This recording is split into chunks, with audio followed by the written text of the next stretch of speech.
佢彈甩咗勝利才子兩隻一齊。係咯，1分08秒75喎，而家一起步啦，嗰隻星夢帝國啊，等一蹬喺尾嘅。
今次會集中分析兩匹馬，第一匹就係第二場匹旋利多彩。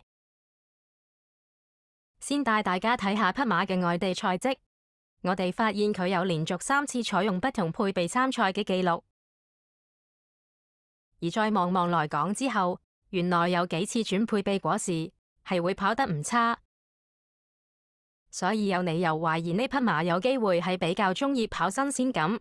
而今次馬房安排重新綁離兼轉戰谷草，或者可以刺激到匹馬跑得更好。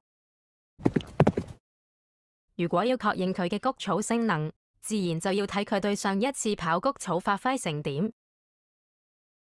上次跑谷草1200米係喺上季4月尾，當時毛顯東起步後採取放頭戰略，但去到彎位就出現咗跟現時身處二班嘅勝利風範單打獨鬥嘅畫面。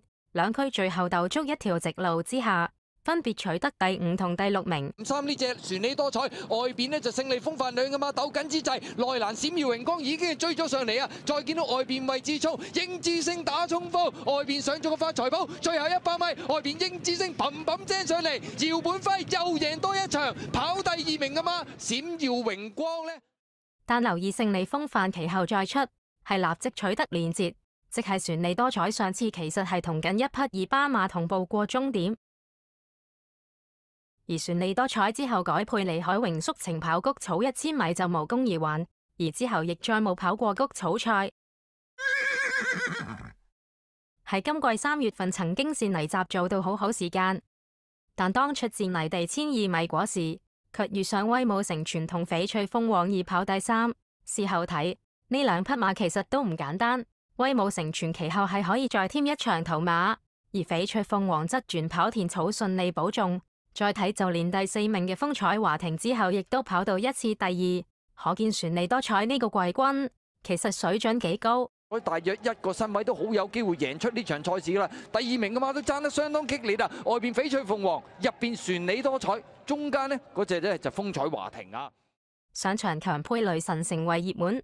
而當雷神喺早段決定讓比匹威武成全埋欄，其實已經敗象早程。即係暫時係特區聯盟啊，過咗呢個800，前面呢咁啊騎住上嚟要放呢就係呢隻威武成全啊。第2位嘅馬旋利多彩，咁啊外邊位置呢63進佔第2，源源動力啊。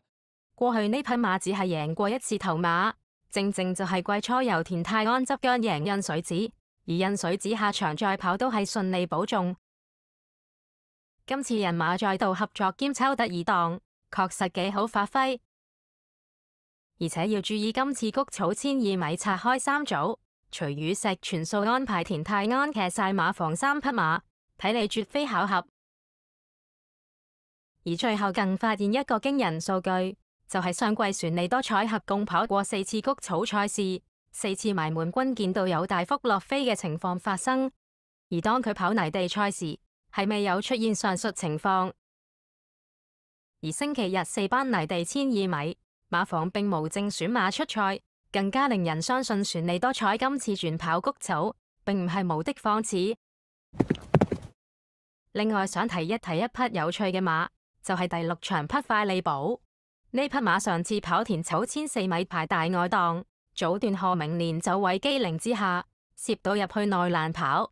我哋留意到佢末段遲遲未肯換右手重邊，到換右手邊後亦只係打得好輕手，似留有後着。米到透出嘅馬大外檔爆蘇上咗嚟，中間機緣巧合，內欄位置仲有快利寶，出邊仲有神奇大帝，接近終點爆蘇外邊衝上嚟贏，跑第2名神奇大帝啊！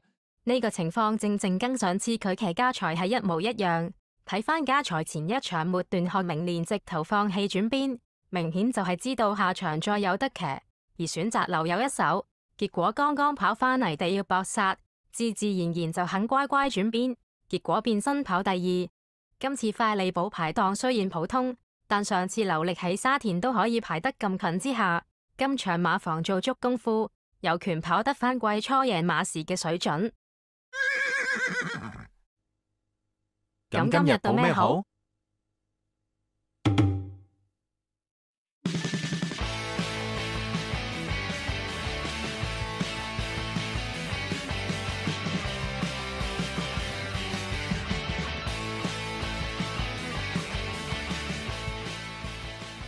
大家收看影片之餘，記得幫忙訂閱我哋個頻道，多謝唔該多謝。